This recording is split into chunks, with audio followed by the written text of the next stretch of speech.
windows that wrapped around the front of the store reflected my pale face back at me, surrounded by the darkness outside. Beyond the harsh circle of light from our overhead sign, there was nothing but dense woods and the occasional pair of headlights streaking past on the highway. Sometimes I would stare into that darkness, letting my eyes unfocus, wondering what was out there watching back. Tonight, the darkness seemed heavier somehow, more intent, more alive. A sudden movement caught my eye, something darting between the gas pumps. I pressed my face against the cold glass, squinting. Probably just a stray dog or a raccoon. We got plenty of those out here. But I saw nothing now. Just the 4 pumps standing like silent sentinels under the harsh glow of the station lights. I returned to the counter and checked the security feeds on the ancient monitor we kept below the register. The grainy black and white footage showed empty pumps, an empty parking lot, empty woods. But as I watched pump 4, I could swear the image flickered, just for a split second, showing something standing there. Something tall and thin. I blinked, and the feed was normal again. Get it together, I muttered to myself, rubbing my eyes. 3 months of night shifts were finally getting to me. I decided to make a fresh pot of coffee. The old one had been sitting for hours, reduced to a bitter sludge that even I wouldn't drink. As I measured the grounds, I found myself glancing repeatedly at the door, half expecting it to open despite not hearing the bell. The coffee maker gurgled to life, filling the store with its rich aroma. The only pleasant smell in a place that otherwise reeked of gasoline, stale cigarettes, and the perpetually leaking sewage pipe in the bathroom. That's when the bell above the door finally chimed, startling me so badly I knocked over the container of coffee grounds. An old man shuffled in, his weathered face partially hidden beneath a wide-brimmed hat. Something about him immediately set me on edge. Maybe it was the way he moved, too fluid for someone who appeared so frail. Or maybe it was his eyes, which seemed to reflect the fluorescent light like a cat's. "Evening," I called out, forcing a smile while hastily wiping coffee grounds from the counter. "Can I help you find anything?" He didn't respond, just wandered down the snack aisle, his gnarled fingers trailing along the shelves. I watched him from the corner of my eye while pretending to clean up my mess. Standard procedure for the night shift. Never take your eyes off the customers. The old man moved with an odd gait, almost as if he were floating inches above the floor. He would pause occasionally, pick up an item, examine it with those strange reflective eyes, then put it back in the wrong place. Each time he touched something, I felt a prickling sensation on the back of my neck. The radio, which had been broadcasting static, suddenly cleared. A woman's voice came through mid-sentence. "Found their bodies beneath the..." before cutting out again. The old man's head snapped toward the radio, then slowly turned to me, his lips curling into what might have been a smile. After what felt like an eternity, he approached the counter and placed a single red candy on the surface. "Just this," he said, his voice like gravel, "and some gas. Pump number 4. I frowned slightly. Pump 4 had been out of order for weeks. I'd placed the out-of-service bags over the handles myself when I started my shift. "I'm sorry, sir, but Pump 4 isn't working tonight. I can set you up on..." "Pump 4, he interrupted, sliding a $20 bill across the counter. "It'll work for me." A chill crawled up my spine as I took the money. His fingers brushed against mine, cold, so unnaturally cold. I suppressed a shudder. I'll activate it for you." I punched in the code, not expecting anything to happen. To my surprise, the system accepted it. Pump 4 was online. The old man smiled, revealing teeth that seemed too sharp, too white against his sallow skin. "Thank you kindly." He took his candy and walked out, the bell chiming his departure. I moved to the window, watching as he approached Pump 4. The out-of-service bag was gone. Had someone removed it earlier? I hadn't noticed anyone out there all night. The old man stood motionless by the pump for a long moment, not reaching for the nozzle, just staring into the darkness beyond the fluorescent glow of the station. Then he turned his head, slowly, deliberately, until he was looking directly at me through the window. His smile widened. I stepped back, my heart hammering against my ribs. When I looked again, he was gone. So was Pump 4. Where the gas pump had stood was now just an empty concrete island. I rubbed my eyes, certain I was hallucinating from fatigue, but the empty space remained. I fumbled for my phone, pulling up the security app to check the outside cameras. The feed from the pumps showed everything normal, all pumps present and accounted for. Yet when I looked out the window again, pump 4 was still missing. My coffee finished brewing, the machine beeping softly. I didn't move to get it. Instead, I found myself paralyzed, staring at the spot where pump 4 should be. The concrete island looked weathered, older somehow than the others. And was it my imagination? Or was the ground around it slightly raised, like something was pushing up from beneath?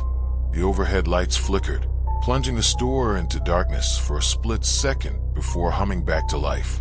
In that moment of darkness, I could have sworn I heard voices, faint whispers coming from outside. The phone in my hand rang, making me jump. The caller ID displayed the station's own number. I hesitated, then answered. "Hello, I need more than gas tonight." The old man's voice rasped through the speaker. "I need a guide." The lights flickered again, longer this time. "Who are you?"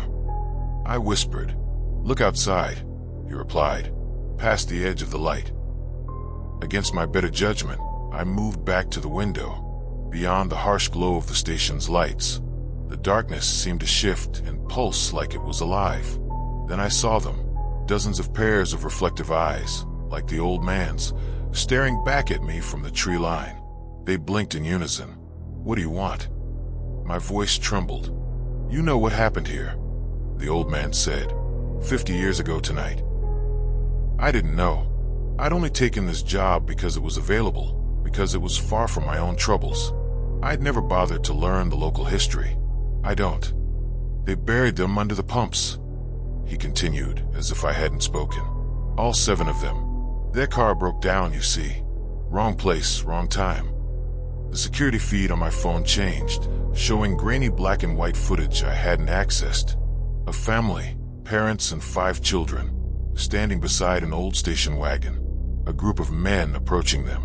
Violence erupting quickly, brutally. I dropped the phone, but the images continued to play in my mind. The father trying to shield his family. The mother clutching the youngest child to her chest. The older children screaming as they were dragged away one by one. The station owner and his brothers. The old man's voice continued from the phone on the floor. They took the family inside one by one. Did things. Terrible things. Then they buried them deep. Built the new pumps right on top. My stomach churned. "Why are you telling me this?" "Because tonight, they're coming back up." The floor beneath my feet trembled.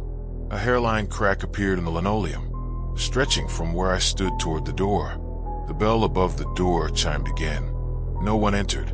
The coffee pot exploded suddenly, sending glass and scalding liquid everywhere. I yelped and jumped back, colliding with a cigarette display. Packs rained down around me as I lost my balance and fell hard on the floor. The crack widened, spreading across the floor like a spiderweb. From within it came a soft, wet sound, like fingers squishing through mud. "They're hungry," the old man whispered from the phone. "So hungry." I scrambled to my feet and lunged for the door, but it wouldn't budge. The handle turned freely in my grip, but the door remained firmly shut, as if sealed from the outside. I pounded on the glass, screaming for help, though I knew no one would hear me. The radio crackled to life again. Families disappeared along the stretch of highway. Authorities never. Bodies discovered beneath the local gas station. I whirled around. The cracks in the floor were widening, dark liquid seeping up through them. The smell hit me then, the unmistakable stench of decay and wet earth. I ran to the back room, slamming the door behind me and fumbling for the lock. My keys slipped from my sweat-slick fingers, clattering to the floor. As I bent to retrieve them, I noticed the dark liquid seeping under the door. Not oil, not water, something much, much worse.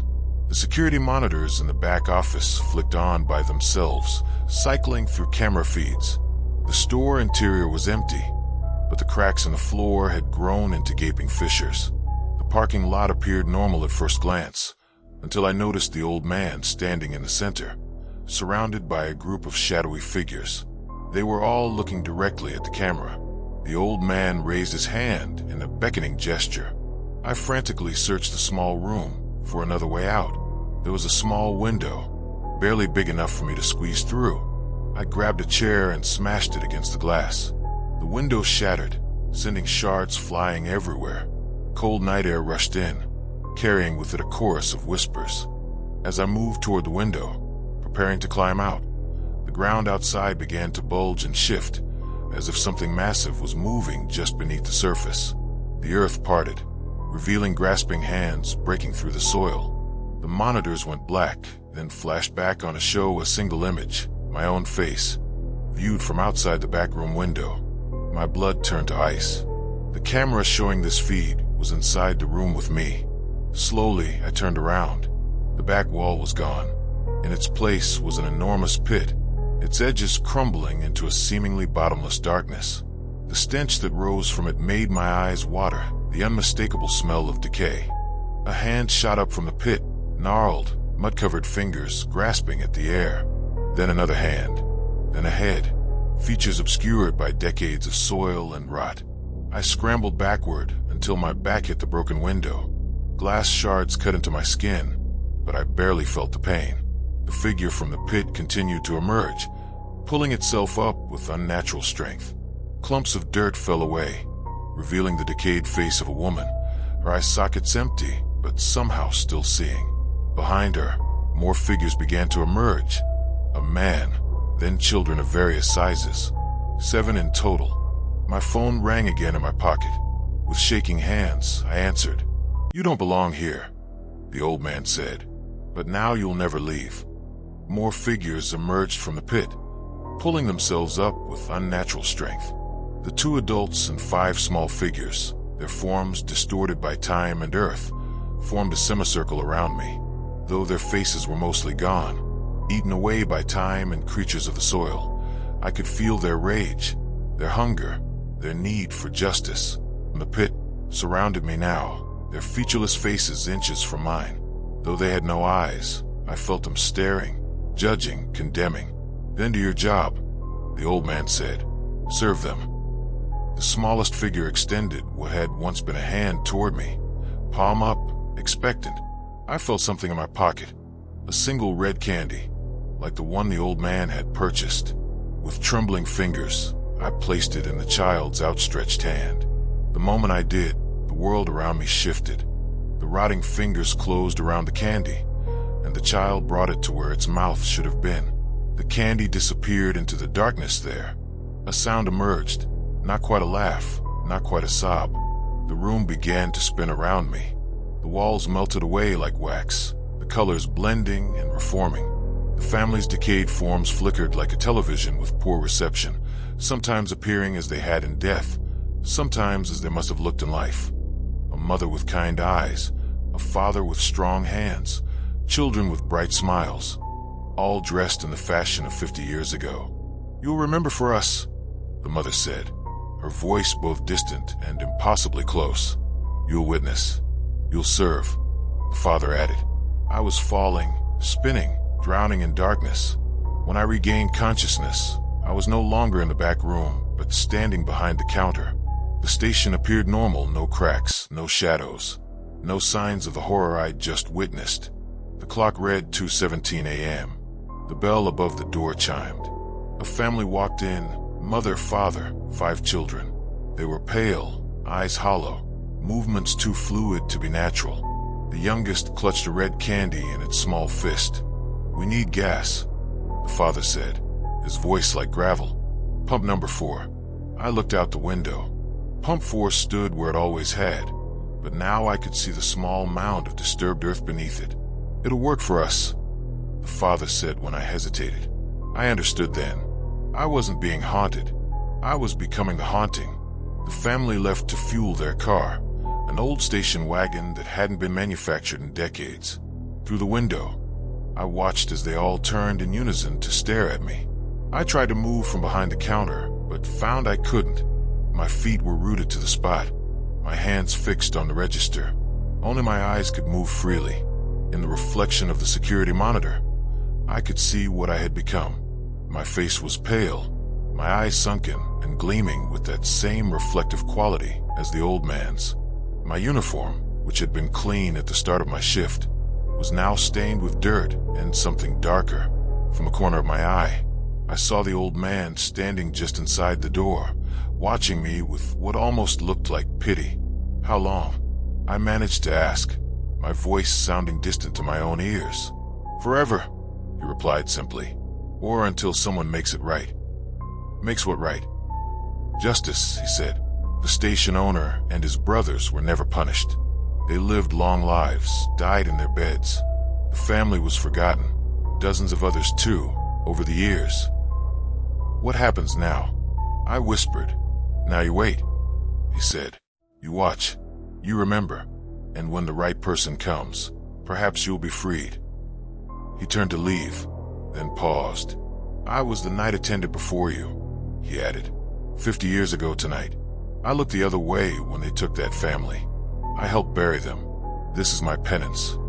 With that, he vanished, leaving me alone in the store that had become my prison.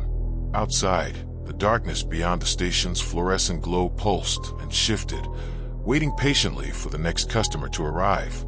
And I would be here to greet them, just as the old man had greeted me. 5 more hours until my shift ended. 5 more hours that would stretch into eternity. The bell above the door chimed again. A truck driver entered, exhaustion evident on his face. He nodded at me and headed for the coffee machine.